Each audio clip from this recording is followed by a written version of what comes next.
கதையோட ஆரம்பத்துல ஆர்டிக் பெருங்கடல்ல இருக்கிற பனி பிரதேசத்துல ஜூலியா ஆஸ்கர்னு 2 பயாலஜிஸ்ட் கடல் வாழ் உயிரினங்களை பத்தின ரிசர்ச் எல்லாம் மேற்கொண்டுட்டு இருக்கும்போது ரேடியோல இவங்கள காண்டாக்ட் பண்ணிட்டு நீங்க இருக்கிற திசையை நோக்கி ஒரு பனிப்புயல் ஒன்று வரப்போகுது, கூடிய சீக்கிரம் கேம்ப்ல இருந்து கிளம்பி பேஸுக்கு போங்கன்னு இன்ஃபார்ம் பண்ணியிருந்திருக்க. இந்த விஷயத்த நம்ம ஜூலியா ஆஸ்கர் கிட்ட சொல்ல போக ஆஸ்கர் அவங்ககிட்ட இருக்கிற சில பாம் எல்லாத்தையும் ஐஸை ட்ரில் பண்ணி அதுக்குள்ள போட்டுக்கிட்டு இருப்பான். அப்படி அவன் டிராப் பண்ண அந்த பாம் எல்லாமே கடலோட அடியாளத்துக்கு போய்கிட்டே இருக்கும். இந்த மாதிரியான பாம்பை டிராப் பண்றது மூலமா அந்த அதிர்வலைகள் காரணமாக அடியில தூங்கிட்டு இருக்கிற ஏதாவது புதிய உயிரினங்கள் மேல வந்துச்சுன்னா அதை ரிசர்ச் பண்ணலாம் தான் வந்திருக்காங்க. ஆனா இப்போ அந்த பாம்பை டிராப் பண்ணும்போது அந்த வழியா ஒரு ரஷ்யாவோட சப்மரைன் ஒன்று வரும். அந்த சப்மரைனுக்குள்ள இருக்கிற சோல்ஜர்ஸுமே இப்படி அந்த வெளியில பாம்பு எல்லாம் டிராப் பண்றாங்கல்ல, அதை கவனிச்சுட்டு ரிசர்ச் பண்ற இடத்துல கூட வெடிகுண்டு தான் போடுறானுங்க. மனுஷ பயிலுங்க அமைதியாவே இருக்க மாட்டேங்கிறானுங்கன்னு ஜோக் பண்ணிக்கிட்டு இருப்பானுங்களா. அப்போ அந்த சப்மரைனோட கமாண்டர் ஒருத்தர் இருப்பான், அவன் பேரை வால்டர்னு வச்சுக்கலாம். அவன் தான் இந்த டீமோட ஹெட்.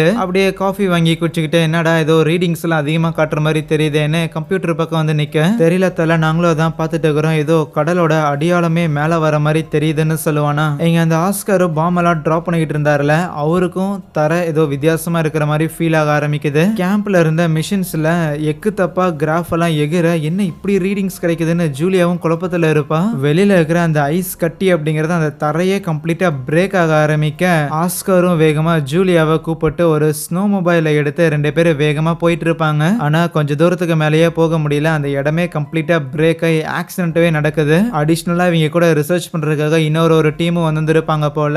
அங்க இருந்த அவங்க வந்து ஏர்பிளைனா இருக்கட்டும் இல்ல கூட வந்த மத்த சக ரிசர்ச்சர்ஸ்ல இருப்பாங்கல்ல, அவங்க எல்லாருமே இந்த இன்சிடென்ட்ல இறந்து போறாங்க. இப்படி நடக்கிறது எல்லாத்தையும் கண் முன்னால பார்த்துமே எதுவும் பண்ண முடியாம ஜூலியா நிர்கதியா அங்க அழுதுகிட்டு இருப்பா. தண்ணிக்குள்ள இருக்கிற சப்மரீனுக்கும் அதே நிலைமை தான். அந்த சப்மரைன் ஒரு நிலைத்தன்மையோட இல்லாம அங்கிட்டும் இங்கிட்டும் அலம்பிக்கிட்டு இருக்க. உள்ள இருக்கிற எல்லா ஆபீசர்ஸுக்கு பயங்கரமா அடிபடுது. அப்போ வெளியில அந்த சப்மரைனுக்கு மேல அந்த சப்மரைனோடமே 3-4 மடங்கு பெருசா இருக்கிற ஏதோ ஒரு ஆக்டோபஸோட கை ஒண்ணு தெரியுது. எப்படியும் இங்க இருந்து தப்பிச்சு போறதே பெரிய ஆபத்து தானே புரிஞ்சுக்கிட்டு அந்த கமாண்டர் எமர்ஜென்சி பட்டனை பிரஸ் பண்ண அந்த சப்மரைனோட ஒரு ரேடார் டிவைஸ் மட்டும் அந்த சப்மரைன் விட்டு தனியா பிரிஞ்சு மேல் மட்டத்துக்கு வருது. அடுத்த சீன்ல ரஷ்யாவோட கடல் படை தளபதி இருக்கிறாருல, அவருக்கு இந்த மாதிரி ஒரு சப்மரைன் ஆர்டிக் ஓஷன்ல போய் காணாம போயிருச்சுங்கிற நியூஸ் வருது. அவருக்கு அதிர்ச்சி தான், அவ்வளோ பெரிய சப்மரைன் எப்படி உனக்கு ஒரே நேரத்தில் காணாம போகும்னு கேட்டா அது எங்களுக்கு தெரியல, ஆனா அதை பத்தி இன்வெஸ்டிகேட் பண்றதுக்காக தான் நாங்க வேற ஒரு டீமை அரேஞ்ச் பண்ணியிருக்கோம். அந்த டீமை தலைமை தாங்கறதுக்காக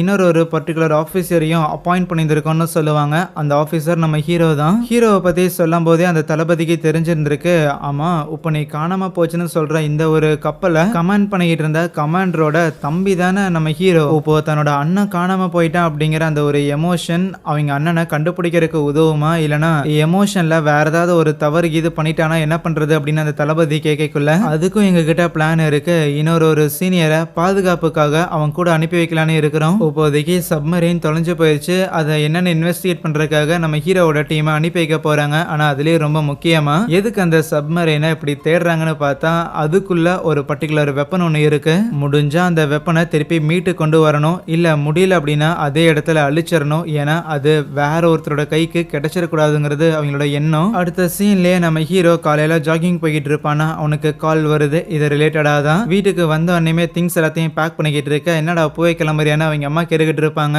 வீட்டுல நம்ம ஹீரோட அண்ணன் இருக்கிறான்ல, அவனோட ஒய்ஃபும் அதுக்கப்புறம் அவங்க 2 பசங்க வேற இருப்பாங்க போல. இப்போதான் எங்கேயோ போயிட்டு வந்த திருப்பி எங்கேயோ கிளம்புறியான்னு அவங்க அம்மா புலம்பிக்கிட்டே, உனக்கு இருக்கிற அறிவுக்குன்னு ஒரு டாக்டரா இருந்தேன்னா வீட்லயே இருந்திருக்கலாம் அப்படின்லாம் பேசிக்கிட்டு இருப்பாங்க. சரி கழுத போய் தொலைது, அதான் கிளம்புறேன், இந்தா உங்க அப்பாவோட வாட்ச் இது கூட வச்சுக்கோ. இந்த வாட்சை மாட்டாம அவரு என்னைக்கும் வெளியில போனதே கிடையாது, நீயும் இந்த வாட்சை மாட்டிக்கோ. அவரு எப்பவும் உன்னை ப்ரொடெக்ட் பண்றதுக்கு உன் கூடயே இருப்பாருன்னு ஒரு சின்ன எமோஷனல் அட்டாச்மெண்ட். நைட் டைம்ல தான் கிளம்புறதுக்காக நம்ம ஹீரோ போர்ட்டுக்கும் வந்திருக்கானா. ஆல்ரெடி அங்க ஆபீசர்ஸ் எல்லாரும் சப்மரைனை ரெடி பண்ணிக்கிட்டு இருக்க. ஆனா அப்ப ஒரு வயசான ஆபீசர் நம்ம ஹீரோ கிட்ட வந்து பேசுறாருல, அவரு தான் இந்த மிஷன்ல நம்ம ஹீரோவோட ஒரு சீனியர் ஆபீசர். இவங்க தேடி போக போற சப்மரைனோட கேப்டனா ஹீரோவோட அண்ணன் தானே இருந்திருக்கான். அதனால இது எமோஷனலா தவறான டிசிஷன்ஸ் மேக் பண்ணிடக்கூடாது, இந்த சீனியரையும் கூடவே அனுப்பிவிட்டு இருந்திருக்காங்க. இப்போதைக்கு இவங்க இங்கிருந்து கிளம்புறதுக்கு அங்க பெரிய ஒரு சப்மரைன் இருக்குதுல்ல, அதுக்குள்ள ஆரஞ்சு கலர்ல இன்னொரு குட்டி சப்மரைன் எடுத்து உள்ள வைக்கிறாங்க. ஏன்னா வேற ஒரு சப்மரைன் காணாம போயிடுச்சு, அதை தேடுறதுக்காக தானே இவங்க போறாங்க. இந்த பெரிய சப்மரைன் ஒரு 1500 அடிக்கு கீழே போயிருச்சுன்னா கடலோட பிரஷரை தாங்க முடியாது, அதனால அந்த சின்ன சப்மரைனை அவங்க யூஸ் பண்ணுவாங்க. சப்மரைனுக்குள்ள வந்த உடனே அங்க இருக்கிற ஆபீசர்ஸ் எல்லாருமே லைக் எல்லா கோஆர்டினேட்ஸும் கரெக்டா இருக்குது சார், எல்லாமே ப்ராப்பரா ரெடி பண்ணி வச்சிருக்கோம்னு சொல்லி எல்லா விதமான ரிப்போர்ட்டையும் ஹீரோ கிட்ட சொல்லிட்டு இருப்பாங்க. அப்போ அந்த சீனியர் ஆஃபீஸர் இருக்கிறார்ல, அவரு உள்ள வந்து அப்படியே சோக்கா சேர்ல சாஞ்சு உட்காந்துக்கிட்டு ஹீரோவை பார்த்து சரி ஒழுங்கா ரிப்போர்ட் பண்ண அப்படின்னு கேட்பாரு. அவருக்கு நம்ம ஹீரோ மேல ஏதோ காண்டு போல. பேரலா அந்த பனி புயல்ல ஜூலியாவும் ஆஸ்கரும் மாட்டேந்திருப்பாங்க. ஆல்ரெடி அவங்க டீம்ல இருக்கிற எல்லாரும் காலி. உதவிக்காக ஏதாவது சிக்னல் கீது கிடைக்குமான்னு சொல்லிட்டு அவங்க வச்சிருக்க டிவைஸை யூஸ் பண்ணி பார்க்கும்போது அந்த ஐஸோட எட்ஜுக்கு வரக்குள்ள சிக்னல் ஒன்று கிடைக்குது. அந்த சிக்னல் அங்க அட்லாண்டிக் கடல்ல இருக்கிற இந்த கச்சா எண்ணெயெல்லாம் எடுக்கிற ஆயில் ட்ரில்ஸ் இருக்குதுல்ல, அது கூட தான் கனெக்ட் ஆகுது.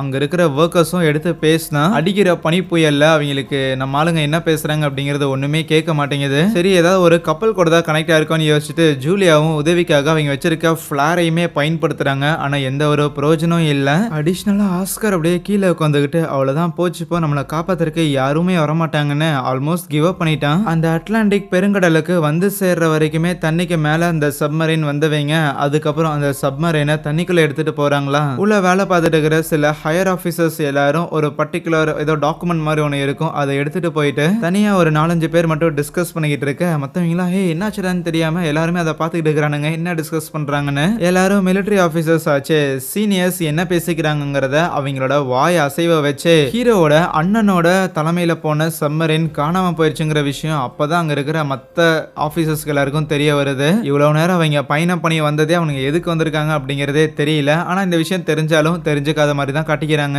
ஓரமா போய் டிஸ்கஸ் பண்ண அந்த ஆபீசர்ஸ்க்கும் அந்த டாக்குமெண்ட்டை படிச்சதுக்கு அப்புறம் தான் அந்த விஷயமே தெரிய வந்திருக்கும் போல. அதுக்கப்புறம் பெருசா இந்த ஒரு பதட்டத்தை வெளிக்காட்டுக்காம ப்ராப்பரா ஆப்ரேட் பண்ணுங்கடா அப்படின்னு இன்ஸ்ட்ரக்ஷன்ஸ் எல்லாம் கொடுத்துட்டு இருக்காங்களா. அதுவே நம்ம ஹீரோ பையன் சரி இந்த சீனியர் எங்க போனாருன்னு அப்படியே அவரை தேடி வரான். அப்படி தேடி வரும்போது அந்த சீனியர் வேற யார்கிட்டயும் ஏதோ ஒன்று பேசிக்கிட்டு இருக்க. நம்ம ஹீரோ அங்க வந்ததை பார்த்தோன்னே இங்க பாரு இந்த மிஷினோட ஒரு ஆக்டிங் கமாண்டர் தான் நானு, ஆனா ஆக்சுவலி இந்த மிஷினுங்கிறது உன்னோட தலைமையில தான் நடக்குது. இருந்த போதிலும் வெளிப்புறத்தை பொறுத்த வரைக்கும் பொறுப்பை நான் எடுத்துக்கிறதா தான் இருக்கணும், அதுதான் எனக்கு கொடுக்கப்பட்ட ஆர்டர்னு சொல்லுவாரு. இதெல்லாம் எதுக்கு இந்த சீனியர் ஆஃபீஸர் நம்ம ஹீரோவை தனியா கூப்பிட்டு சொல்றாருன்னு பார்த்தேன். மற்ற ஆஃபீஸர்ஸ் இருக்கும்போது அவங்க முன்னாடி நம்ம ஹீரோவை ஒரு சின்ன பையன் மாதிரி தானே ட்ரீட் பண்ணுவாரு, ஒழுங்கா ரிப்போர்ட் பண்ணு, ஒழுங்கா அந்த வேலையை பாரு இந்த வேலையை பாருன்னு. அதுக்கான காரணங்கிறது பேப்பர் அளவில் இந்த மிஷினோட ஹெட்டுங்கிறது இந்த சீனியர் ஆஃபீஸராக தான் இருக்கணுங்கிறது ஹையர் ஆஃபீஸர்ஸோட ஆர்டர். ஜூலியாவும் ஆஸ்கரும் அந்த பனிப்புயல்ல சிக்கிந்திருப்பாங்கல்ல, அப்போ அங்க ஏதோ ஒன்று அவங்க கண்டுபிடிக்கிறாங்க. அது என்னன்னு பார்த்தா நம்ம ஹீரோவோட அண்ணனோட சப்மரைன்ல இருந்து ஏதோ ஒரு எமர்ஜென்சி சிக்னல் மாதிரி ஒன்று தனியா கண்டு போச்சுல ஒரு டிவைஸ். இந்த டிவைஸ் தான் இந்த பனியில வந்து சிக்கிந்திருக்கு. அதுல இருக்கிற ரஷ்யன் லெட்டர்ஸ்லாம் வச்சு பார்த்தா இன்னும் சிக்னலும் சென்ட் ஆகிட்டு இருக்குது. அப்படின்னா கண்டிப்பா இந்த சிக்னலை தேடி ஒரு ஷிப்போ ஒரு சப்மரைனோ வரும், அது வரைக்கும் காத்திருக்கலாம்னு முடிவு பண்றாங்க. சப்மரைன்ல வந்துகிட்டு இருக்கிற நம்ம ஆளுங்களுக்கும் அந்த எமர்ஜென்சி சிக்னலுங்கிறது கிடைக்க செய்யுது. ஓகே அதை நோக்கி போகலான்னு இருக்க கொஞ்சம் தூரம் இவங்க டிராவல் பண்ண இவங்களோட சப்மரைனை சுத்தி ஏகப்பட்ட திமிங்கலம் எல்லாம் வர ஆரம்பிக்கும். இந்த மாதிரிலாம் திமிங்கலம் வராது, இதுக்கு முன்னாடி பார்த்ததே கிடையாதுன்னு இருக்கிற ஆபீசர்ஸ்லாம் கொஞ்சம் பார்த்து ஷாக் ஆக தான் செய்யறாங்க. அண்ட் அந்த திமிங்கலங்கள் சப்மரைனை இடிக்கலாம் கூட செய்ய என்னடா இது புதுசா இருக்கேன்ட்டு நம்ம ஹீரோ அந்த சீனியர் ஆபீசர்னு யாருக்கும் ஒன்றும் புரியலையா. ஒருவேளை இந்த இடத்துக்கு மேல போக வேண்டான்னு அந்த திமிங்கலங்கள் நம்மள வார்ன் பண்ணுதோங்கிற மாதிரியான எண்ணங்களும் நம்ம பசங்களுக்கு வருது. அதுக்கப்புறம் அல்ட்ராசானிக் சவுண்டை யூஸ் பண்ணி அந்த திமிங்கலங்கள் எல்லாத்தையுமே லைக் விலகி போக வைக்கிறாங்க அந்த சப்மரைனை விட்டு. அப்படி ஒரு தடவை விலகி போனாலுமே திருப்பியும் அந்த திமிங்கலங்கள் அந்த சப்மரைனை அட்டாக் பண்றதுக்காக வர மறுபடியும் அதே மாதிரியான சத்தத்தை யூஸ் பண்ணி விலக வைக்கிறாங்க. ரெண்டாவது தடவை விலக வச்சதுக்கு அப்புறமும் திருப்பி ஒரு திமிங்கலம் இந்த சப்மரைன் கிட்ட வர மாதிரி இருக்க அப்போ ஆக்டோபஸ் கை அந்த திமிங்கலத்தை சும்மா டச் பண்ணும், அவ்வளவுதான் அது இறந்துருது. அடுத்ததாக அந்த ராட்சத ஆக்டோபஸ் அப்படியே அந்த சப்மரைன் பின்னாடி ஃபாலோ பண்ணிட்டு வர இவங்களுக்கும் தெரியுது ஏதோ ஒன்று இவங்க பின்னாடி வருதுன்னு. ஆனா அது என்னதுன்னே தெரியாம இவங்களும் குழப்பத்துல அந்த சப்மரைனை இயக்கிட்டு இருக்கும் போது மேபி அது நம்ம எதிரி படைகளா இருக்குமோன்னு அந்த சீனியர் ஆபீசர் இருக்கிறார்ல அவரு அட்டாக் பண்ணலாம் அப்படின்லாம் சொல்லுவாரா. நம்ம ஹீரோ தான் இல்ல அப்படிலாம் இருக்க வாய்ப்பு இல்லை, நீங்க முதல்ல பனிப்பாறைகளுக்குள்ள இந்த சப்மரைனை இயக்குங்கன்னு சொல்லி அந்த பனிப்பாறைகளுக்கு நடுவுல ஏதோ ஒரு சின்ன குறுகலான ஒரு இடம் ஒன்று இருக்கும். பின்னாடியே வர உருவங்கிறது பெருசா இருக்கிற மாதிரி தான் தெரியுது. அதுக்குள்ள போய் நம்ம மறைஞ்சுக்கிட்டு நம்ம வந்த வேலையை மட்டும் முடிப்போம் அப்படிங்கறத அவங்களோட பிளான். அந்த பனிப்பாறைகளுக்கு நடுவுல போகும்போதும் அது ஒன்றும் சேஃபான ரைடாலாம் இல்லை, நிறைய இடங்கள்ல மோதிக்கிட்டே தான் அப்படியே அந்த சப்மரைனை ஒரு மாதிரி ஆடிட்டே தான் உள்ள போகும். அதுக்கு மேல ஆப்போசிட்ல அவங்களால போக முடியாம இருக்க டக்குனு டர்பைனை ஆஃப் பண்ணிடுறாங்க. இருந்தாலும் கண்டிப்பா கிராஷ் ஆக போகுதுன்னு எதிர்பார்த்தா லக்கிலி எட்ஜில் போய் அப்படியே நிக்குது. இவங்கள பின்னாடி ஏதோ ஒன்று ஃபாலோ பண்ணிட்டு வந்துச்சுங்கிறத ரேடார்ல பார்த்துருப்பாங்கல்ல, அது இவங்க ரேடார் விட்டு விலகி போற மாதிரி தெரியுது. ஓகே ஃபைன், நம்மள பின்னாடி ஃபாலோ பண்ணிட்டு வந்தவங்க விலகி போயிட்டாங்க அப்படின்னா நம்ம வேலையை பார்ப்போம்ட்டு அந்த பனிப்பாறையோட இடுக்குல இருந்து வெளியில வந்தவங்க அந்த எமர்ஜென்சி சிக்னல் கிடைச்சிருந்திருக்கும்ல, டைரக்டா அங்க அவங்களோட ஷிப்பை வந்து மேல எடுக்க ஆரம்பிக்கிறாங்க. ஐஸை உடைச்சுக்கிட்டு அந்த சப்மரின் மேல வர ஆரம்பிக்க அங்கதான் ஜூலியாவும் ஆஸ்கரும் உட்காந்துருப்பாங்கல்ல. சப்மரின் வரதை பார்த்துட்டு முதல்ல பயந்து போயிடுறாங்க. எப்படியும் நம்மளை காப்பாத்துறதுக்கு ஆளுங்க வந்திருக்காங்க அப்படின்னு நம்ம ஜூலியா கொஞ்சம் ஹாப்பியானா, அதுக்கு ஆஸ்கர் நம்ம ஸ்வீடன் நாட்டை சேர்ந்தவனுங்க, அவனுங்க ரஷ்யா ஆளுங்க, நம்மளை காப்பாத்துறதுக்காக வந்திருப்பானுங்க அப்படின்னு கொஞ்சம் அந்த ஆஸ்கருக்கு டவுட் இருக்க தான் செய்யுது. ஆபீசர்ஸும் வெளியில வந்துட்டு முதல்ல போயிட்டு அவங்க 2 பேரும் ஏதாவது கன் கீது வச்சிருக்காங்களான்னு செக் பண்ணி பாக்குறாங்களா. இருந்தாலும் அவங்க ஒரு ஃபாரினருங்கிற விஷயத்த ஹீரோ கிட்ட வந்து இன்ஃபார்ம் பண்ண சரின்னு நம்ம ஹீரோவும் கிட்ட போயிட்டு அவங்க கிட்ட அவங்களோட டீடைல்ஸ் எல்லாம் கேட்டு பாக்குறான். இல்லீகலா ரிசர்ச்சுக்காக வந்திருக்கோம், ஒரு டீமோட வந்தோம், எங்க கூட வந்து நிறைய பேர் இறந்து போயிட்டாங்க அப்படிங்கிற மேட்டர்லாம் சொன்னதுக்கு அப்புறம் அந்த எமர்ஜென்சி சிக்னல் அனுப்புற அந்த டிவைஸ் இருக்கும்ல, அதையே போய் நம்ம ஹீரோ செக் பண்ணி பார்த்துட்டு இந்த டிவைஸ் இங்க தான் இருக்குதுன்னா கண்டிப்பா சப்மரின் தண்ணிக்குள்ள மூழ்கி இருக்கும், உள்ள அடையாளத்துக்கு போய் தான் தேடி ஆகணும்ட்டு கிளம்புறதுக்காக தயாராக ஜூலியாவும் ஆஸ்கரும் நின்று பார்த்துக்கிட்டு என்ன கூட்டிட்டு போகாம அப்படியே போறாங்கன்னு வேகமா கிட்ட போய் ப்ளீஸ் எங்களையும் கூட்டிட்டு போங்க அப்படின்னு கை காட்டி கத்திக்கிட்டு இருப்பாங்க. ஹீரோக்கும் சீனியருக்கும் சொல்லி யாருக்குமே அப்படி ஃபாரினர்ஸ் உள்ள ஏத்துறதுல விருப்பம் இல்ல, இருந்தாலும் போனா போட்டோன்னு ஏத்திக்கிறாங்க. அவங்கள சம்மரின்குள்ள ஏத்துனதுக்கு அப்புறம் அந்த ஐஸ்ல இருந்து கீழே வந்துட்டு மறுபடியும் அடியாளத்துக்கு டிராவல் பண்ண ஆரம்பிக்கிறாங்களா. ஜூலியாவும் ஆஸ்கரும் ஒரு 2 நாள் கிட்டையாவது சாப்பிடாம அதே பணியில உறைஞ்சிருந்திருப்பாங்க. ஏதாவது தொற்று நோய் இது ஏற்பட்டிருக்குமான்னு முதல்ல அவங்கள செக் பண்றாங்க. அதுக்கப்புறம் ஒரு ஆபீசர் நேரா ஹீரோ கிட்ட வந்துட்டு அந்த 2 பேர்ல அந்த ஜூலியாங்கிற பொண்ணு ஆக்சுவலி ஒரு ரஷ்யனுங்கிற மேட்டரை சொல்றான். ஜூலியாவும் ஆஸ்கரும் சாப்பிட்டு இருக்கும்போது அப்புறம் ஹீரோ உள்ள வந்துட்டு அப்புறம் பொண்ணே என்ன பண்றீங்க, உங்களுக்கு ரஷ்யன் தெரியுமான்னு கேட்கும்போது அது எனக்கு ஒரு ஃபாரின் லாங்குவேஜ்னு சொல்லுவாளா. அது உனக்கு ஃபாரின் லாங்குவேஜ் அதெல்லாம் எனக்கு தேவை கிடையாது, உனக்கு அது தெரியுமா இல்லையாங்கிறத மட்டும் சொல்லு, பிளஸ் இந்த சப்மரீனோட கமாண்டர்னா அதனால ப்ராப்பரா பதில் பேசணும் சரியா. சரி சொல்லு உனக்கு எப்படி ரஷ்யன் தெரியும்னு கேட்டா அவ இந்த மாதிரி சின்ன வயசுல ரஷ்யால தான் பிறந்தா அப்படிங்கிறதையும் அவளோட பேரண்ட்ஸுமே ரஷ்யன்ஸ் தான், அவங்களுமே இவ்வளவு மாதிரியே சயின்டிஸ்டா தான் இருந்திருக்காங்க. 1990களில் ரஷ்யாவில் இருக்கிற சயின்டிஸ்டுக்கு பெருசா மரியாதை கிடையாது, அதனால இந்த ஜூலியாவோட பேரண்ட்ஸ் ரஷ்யால இருந்து ஸ்வீடனுக்கு மூவ் ஆயிருந்திருப்பாங்க. ஒரு 7 வருடங்களுக்கு முன்பாக கார் ஆக்சிடென்ட்ல ஜூலியாவோட பேரண்ட்ஸ் 2 பேரையும் இழந்திருப்பா.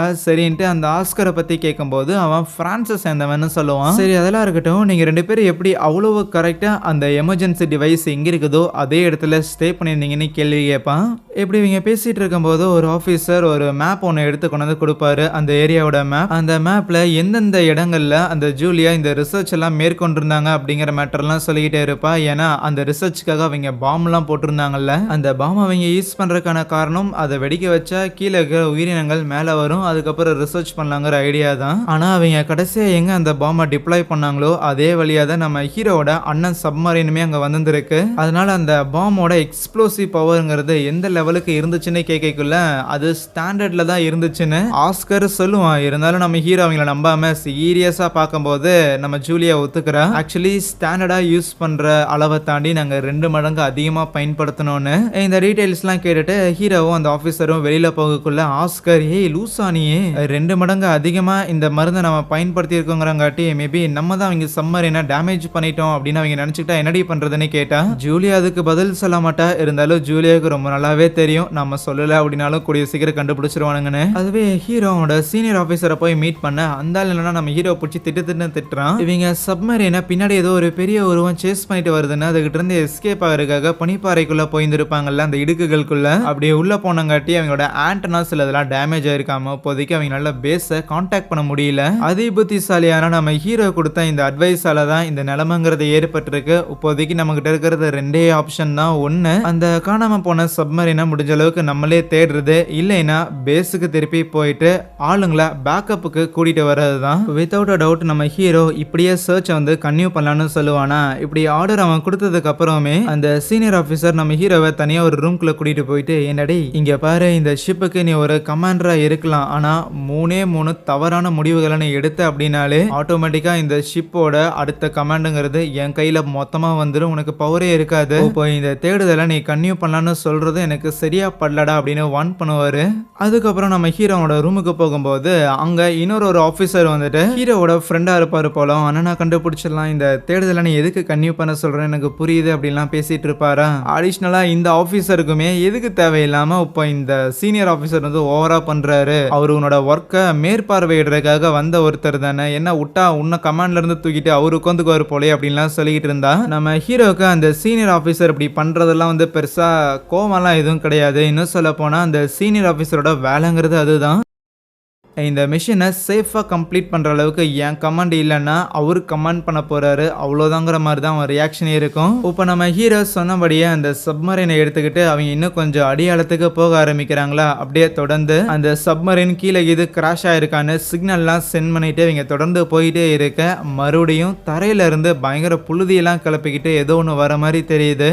ரைட், இதுக்கு முன்னாடி நம்மளை எதோ ஃபாலோ பண்ணிச்சோ அதே தான் திருப்பி ஃபாலோ பண்ணுற மாதிரி தெரியுது. ஸோ போன தடவை எஸ்கேப் பண்ண மாதிரியே பனிப்பாறைகளோட இடுக்குகளுக்கு போயிடலாமா அப்படின்னு அவங்க பனிப்பாறைகளை தேடிக்கிட்டு இருக்க அப்ப அவங்களுக்கு வேற ஒரு சிக்னல் கிடைக்குது. அது நார்வேவை சேர்ந்த ஒரு கச்சா எண்ணெய் எடுக்கிற ஒரு ஆயில் ரிக்கா தான் இருக்குமா. இருந்தாலும் நம்ம ஹீரோஸ் எஸ்கேப் ஆகிறதுக்காக டைரக்டா ஒரு பனிப்பாறைகள் இருக்கிற மாதிரியான இடத்துக்கு போனோடனே பின்னாடியில வந்த அந்த ஏதோ ஒரு மர்மமான உருவம் காணும். சரி, அது எங்கடா போச்சுன்னு பார்த்தா அந்த ஆயில் ரிக் இருக்குதுல அந்த இடத்துல வேலை செய்யற ஒருத்தர் கடல் அலைகள் பயங்கர வித்தியாசமா இருக்கிறத கவனிக்கிறாரு. அதுக்கப்புறம் உத்து பார்த்தா தான் தெரியுது அது கடல் அலை இல்ல, ஆக்டோபஸோட கைகள். அப்படியே அவ்வளோ பெருசா இருக்கிற அந்த ஆயில் ரிக்கையே கம்ப்ளீட்டா பிடிச்சு டேமேஜ் பண்ணி தண்ணிக்குள்ள இழுத்துட்டு போக ஆரம்பிக்க சப்மரீனை கொஞ்சம் மேற்பரப்புக்கு கொண்டு வந்து நம்ம ஆளுங்க எல்லாருமே அதை விட்னஸ் பண்றாங்க. அவங்களால சுத்தமா அவங்க கண்ணையை நம்ப முடியாம இருக்க அந்த ஆயில் ரிக்கை காலி பண்ணதுக்கு அப்புறம் அந்த ஆக்டோபஸ் நேரா இவங்களோட சப்மரீனை நோக்கி தான் வர ஆரம்பிக்குது. இந்த விஷயத்தை இன்ஃபார்ம் பண்ண உடனே நம்ம ஹீரோ தன்னோட சப்மரீனுக்கு ஆபத்துனா முதல்ல அதை அட்டாக் பண்ண ஆரம்பிக்கணும். ஆனா அட்டாக் பண்றதுக்கு பதிலா கண்டிப்பா அட்டாக் பண்ணி ஜெயிக்க முடியாதுங்கிற காரணத்துக்காக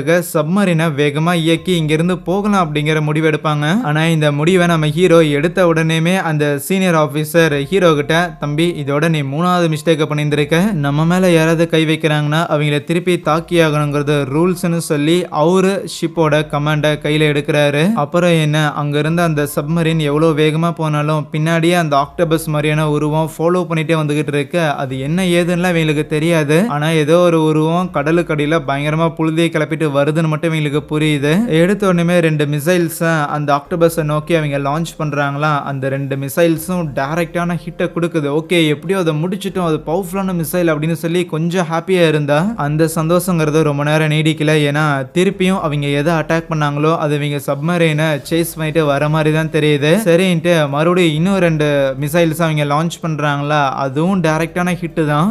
இருந்தாலும் பின்னாடி சேஸ் பண்ணிட்டு வந்து அந்த உருவங்கிறது இவங்களை விட்டு போற மாதிரியே தெரியல. என்ன பண்றதுன்னு தெரியாம அந்த சீனியர் ஆபீசர் குழம்பி நிக்கும் போது இதை கவனிச்ச ஹீரோ சரின்ட்டு அவனே திருப்பி கமாண்ட கையில் எடுத்து சப்மரீனை வேகமா செலுத்துங்க, இங்க இருந்து எஸ்கேப் ஆகி போகணும்னு சொல்லிட்டு இன்ஸ்ட்ரக்ஷன்ஸ் எல்லாம் கொடுத்துக்கிட்டு இருக்கிறானா. ஆனா என்னதான் இந்த இன்ஸ்ட்ரக்ஷன்ஸ் கொடுத்தாலுமே அந்த ஆக்டோபஸ் அவங்கள அப்படியே அந்த சப்மரீனையே சூழ ஆரம்பிக்குது. அதோட ஒரே ஒரு டென்டக்கலுங்கிறது லைக் அவ்வளோ பெருசா இருக்க ஈஸியாவே அந்த சப்மரீனை விட்டா அப்படியே உடச்சு விட்டுரும் போல. அதோட டென்டக்கலை வச்சு ஒரு அட்டாக் பண்ணதுல அந்த சப்மரீன் வேகமா தண்ணி கடியில போய்கிட்டே இருக்குமா. உள்ள இருக்கிற எல்லாருக்குமே அடிபட்டு இருக்குது. என்ன பண்றதுன்னு தெரியாம பயங்கர பதட்டத்துல இருப்பாங்க. மறுபடியும் ஒரு தடவை அந்த சப்மரீனை அதை அட்டாக் பண்ணக்குள்ள அங்க உள்ள இருக்கிற இந்த மிசைல் ரூம்ல இருக்கும்ல அங்கெல்லாம் தீ பிடிக்க ஆரம்பிச்சிடும். அவங்க சப்மரீனை கம்ப்ளீட்டா அது சூழ்ந்துருச்சு. லைக் அது அந்த ஆக்டோபஸ்ங்கிறது அவ்வளோ பெருசா இருக்க அந்த சப்மரீன் சின்னதா ஏதோ ஒரு கேப்சூல் மாதிரி தெரியும். அப்பதான் நம்ம ஹீரோக்கு ஒரு விஷயம் மைண்ட்ல ஸ்ட்ரைக் ஆகுது. இவ்வளவு பெரிய ஆக்டோபஸா இருந்தும் அது ஏன் கம்ப்ளீட்டா நம்மளோட சப்மரீனை அழிக்க முடியல, சும்மா அது பாட்டுக்கு தண்ணியில அப்படி எப்படின்னு டச் பண்ணிட்டு இருக்குது. மேபி நம்ம சப்மரீன்ல இருந்து வெளியில வர சிக்னல் மூலமாவோ இல்லைன்னா சத்தங்கள் மூலமாவதோ அதை நம்மள ஃபாலோ பண்ணுதோன்னு யோசிக்கக்குள்ள அப்பதான் அவங்களுக்கு ஞாபகம் வருது, முத தடவை இந்த ஆக்டோபஸ் கிட்ட இருந்து அவங்க தப்பிக்கும் போதுமே அந்த பனிப்பாறைகளுக்கு நடுவுல போய் அவங்க இன்ஜின் ஆஃப் பண்ணியிருப்பாங்கல்ல, அதுக்கப்புறம் தான் அந்த ஆக்டோபஸ் அவங்கள ஃபாலோ பண்றதே நின்றுருக்கும். அதனால கம்ப்ளீட்டா அந்த சப்மரீனையே வந்து ஒரு சைலண்ட் மோடுக்கு கொண்டு போறாங்க. லைக் அந்த சப்மரீன்ல இருந்து பெருசா அந்த மான்ஸ்டர் நோட் பண்ற அளவுக்கு எந்த ஒரு சத்தமும் வெளியில வரக்கூடாதுன்னு தான் எல்லாரும் நிக்க. அதுக்கப்புறம் கொஞ்சம் கொஞ்சமா அந்த மான்ஸ்டருமே அந்த சப்மரீன் இருக்குங்கிற விஷயத்த அப்படியே விட்டுட்டு அது பாட்டுக்கு நகர்ந்து போக ஆரம்பிச்சிடும். கொஞ்சம் அந்த மான்ஸ்டர் அவங்களை விட்டு போயிருச்சுன்னு தெரிஞ்சதுக்கு அப்புறம் தான் ஒரு பர்டிகுலர் கம்பார்ட்மெண்ட்ல தீ விபத்தெல்லாம் ஏற்பட்டு இருந்திருக்கும். உடனே அங்க இருக்கிற ஆளுங்க எல்லாரையும் ரெஸ்கியூ பண்ணிட்டு அங்க இருக்கிற ஃபயர் எல்லாத்தையுமே அணைச்சு வைக்கிறாங்க. இந்த அளவுக்கு டேமேஜஸ் ஏற்பட்டதுல ஆளுங்களுக்குமே அடிபட்டு இருந்திருக்கும். சில பேருக்கு நெருப்பு காயம் எல்லாம் பட்டு இருந்திருக்கும். அவங்க எல்லாருக்கும் அங்க மெடிக்கல் உதவி எல்லாம் பார்த்துட்டு இருக்கும் போது ஜூலியா ஹீரோவோட தலையில அடிபட்டு இருந்திருக்கும்ல, அதுக்கு அவ மருந்து போட்டுக்கிட்டு இருக்கும் போது போட்டு முடிச்சதுக்கு அப்புறம் ஹீரோ ஹீரோவோட ஃப்ரெண்ட் ஆஃபீஸர் வந்துட்டு என்ன புள்ள உனக்கு எங்களோட கமாண்டரை ரொம்ப பிடிச்சிருக்கு அப்படின்னு கேட்கும்போது அப்பெல்லாம் எதுவும் கிடையாதுன்னு சொல்லுவாளா. தெரியும் தெரியும், எல்லா பொண்ணுங்களும் ஒரே மாதிரி தான். யார் உங்களுக்குலாம் உதவி பண்றாங்களோ அவங்களாம் உங்க கண்ணிலேயே தெரிய மாட்டாங்க. ஆக்சுவலி உங்களை அந்த பனி பிரதேசத்திலே விட்டுட்டு வரதான் பிளானே. இன்னும் சொல்ல போனா வெளிநாட்டுக்காரங்கள சப்மரீன்ல ஏத்துறதுங்கிறது ரூல்ஸுக்கு எதிர். அந்த ரூல்ஸை பிரேக் பண்ணி தான் எங்க கமாண்டருங்களை காப்பாத்திருக்காருங்கிற மேட்டரை சொல்ல அதை கேட்கும்போது ஜூலியாவுக்கு கொஞ்சம் நம்ம ஹீரோ மேல சாஃப்ட் கார்னர் வர மாதிரி தெரியும். அதுக்கப்புறம் எல்லா ஆஃபீஸர்ஸும் டிஸ்கஸ் பண்ணிட்டு இருக்கும்போது அந்த சீனியர் ஆஃபீஸர் சொல்லுவாரு ஆல்ரெடி எல்லாருக்கும் அடிபட்டு இருந்திருக்கு, பிளஸ் இப்போதைக்கு நம்ம ஆளுங்க எல்லாரையும் சேஃபாக இங்கேருந்து கூட்டிகிட்டு போகிறது தான் கரெக்டாக இருக்கும். நம்ம திருப்பியும் பேஸுக்கு போகிறது தான் ஒரு உசிதமான செயல்னு சொன்னாலும் ஹீரோ கேட்குற மாதிரி இல்லை. ஒன்ஸ் நம்மளோட நேவிகேஷனை ஆன் பண்ணாலுமே கண்டிப்பாக அந்த சிக்னலை பிடிச்சிக்கிட்டு அந்த மான்ஸ்டர் நம்மளை அட்டாக் பண்ணுறதுக்காக வரதான் போகுது. அந்த அளவுக்கான ஒரு ரிஸ்க் எடுக்க போகிறோம்னா அதுக்கு முன்னாடியே நம்ம மிஷனை நம்ம கம்ப்ளீட் பண்ணிடுவோம். நம்ம ஆளுங்க எல்லாரும் தொலைஞ்சு போயிருக்காங்க, அவங்கள காப்பாற்றி கூட்டிகிட்டு வர்றது இந்த நாட்டோட மிலிட்டரியில் ஒரு பங்காக இருக்கிற நம்மளோட கடமை அப்படின்னு சொல்லுவானா. அந்த கமாண்டருக்கு இதுக்கு மேலே என்ன பேசுறதுன்னு தெரியல. உங்கள் அப்பனும் இதே மாதிரி தான் ஏதோ ஒரு முடிவு எடுத்துட்டான்னு வைங்க, அந்த முடிவுல இருந்து மாத்திக்கவே மாட்டான் அப்படின்னு புலம்பிக்கிட்டு இருப்பாரு. அந்த சீனியர் ஆபீசர் நம்ம ஹீரோவோட அப்பாவோட ஃப்ரெண்டு போல. ஒரு கமாண்டரா இப்படி ஒரு ரிஸ்கியான டிசிஷனை மேக் பண்ணிட்டு தனியா ரூம்ல வந்து உட்கார்ந்தவன் அவங்க அப்பா கடைசியா இதே மாதிரி வேற ஒரு மிஷனுக்கு போறதுக்கு முன்னாடி அவங்க அண்ணனுக்கும் நம்ம ஹீரோக்கும் ஒரு லெட்டர் எழுதி வச்சுட்டு போயிருந்திருப்பாரு போல.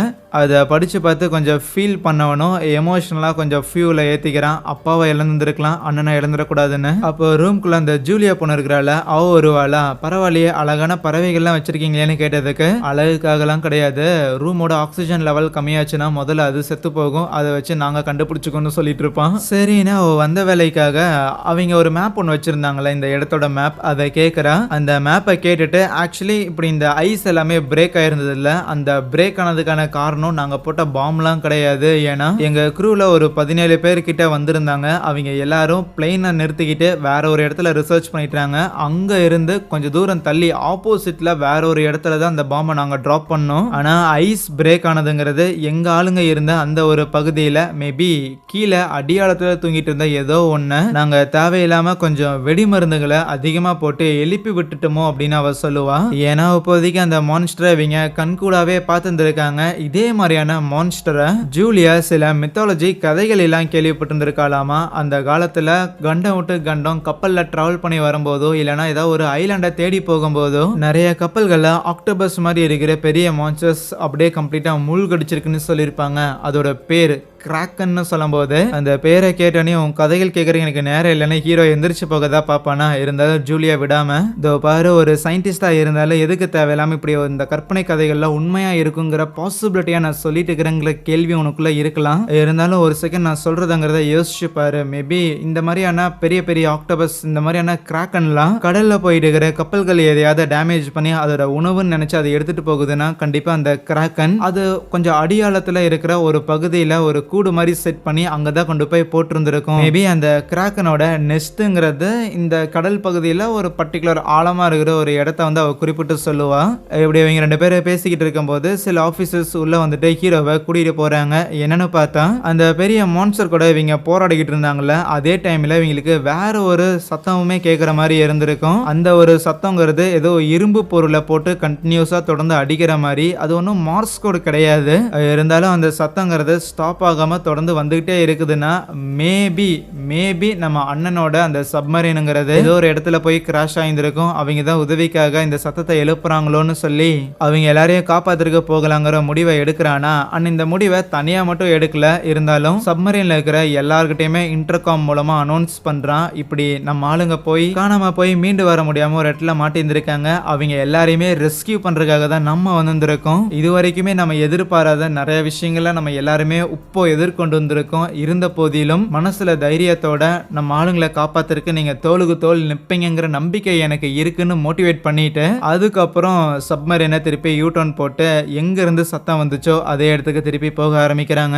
இப்படி இவங்க தொடர்ந்து அந்த கடலோட அடியாளத்துக்கு போய்கிட்டே இருக்க அந்த சப்மரீன்ல இருக்கிற நட்டு போல்ட்லாம் அப்படியே பறக்க ஆரம்பிக்கும். கடலோட பிரஷருங்கிறத இந்த பெரிய சப்மரீனால தாங்க முடியாம இருக்குது. ஆல்ரெடி கடலுக்கடியில தரமட்டத்துக்கு இவங்க வந்திருக்காங்க. இருந்தாலும் அதுக்கு கீழேயும் வேலை வேலி போக தான் செய்யுது. அங்கிருந்து தான் அவங்களுக்கு சிக்னல் கிடைக்குது. அதுக்கு மேல கீழே போறதுக்காக தான் அந்த இன்னொரு சப்மரீன் இருக்குல்ல, சின்ன சப்மரீன், அதை எடுக்கலான்னு இருக்கும்போது அதை ஆப்ரேட் பண்ற ஒரு பையன் வந்துட்டு, ஒரு ஆபீசர் வந்துட்டு அதை ஆப்ரேட் பண்றதுக்கு மொத்தமா 2 பேர் தேவைப்படுது. ஒருத்தருக்கு சீரியஸா அடிபட்டிருக்கு, என்னால மட்டும் தனியா இயக்க முடியாதுன்னு சொல்றானா. சரின்னு ஹீரோ நானும் அதை ஆப்ரேட் பண்ண வரேன். சரி, இந்த பெரிய சப்மரீனை யாரு பாத்துக்க போறாங்கன்னா, நான் இங்க இல்லாத போது நீங்க எல்லாருமே நம்ம சீனியர் ஆபீசர் சொல்ற கமாண்டை தான் கேட்கணும் அப்படின்னு அவர் கையில பொறுப்பை கொடுத்துட்டு நம்ம ஹீரோ அந்த ஆப்ரேட்டர் பையன், அதுக்கப்புறம் ஏதோ கம்யூனிகேஷன் செக் பண்றதுக்காக இன்னொரு பையன்னு சொல்லி 3 பேரும் தனியா அந்த ஒரு சின்ன சப்மரீனை எடுத்துட்டு அடியாளத்துக்கு போக ஆரம்பிக்கிறாங்க. அந்த பெரிய சப்மரீன்ல இருந்து டிட்டாச் ஆனது கிட்டத்தட்ட ஒரு 1/2 கிலோமீட்டர் கிட்ட இன்னுமே அடியாளத்துக்கு போறாங்களா. ஆனா இதுக்கு மேல கீழே போறதுங்கிறது ஆகாது. ஆகையால் அப்படியே ஃப்ளோட் ஆகிட்டு ஏதாவது தெரியுதான்னு தேடி பார்க்கும்போது அங்கே ஏகப்பட்ட கப்பல்கள் எல்லாமே நொறுங்கி கிடக்கு.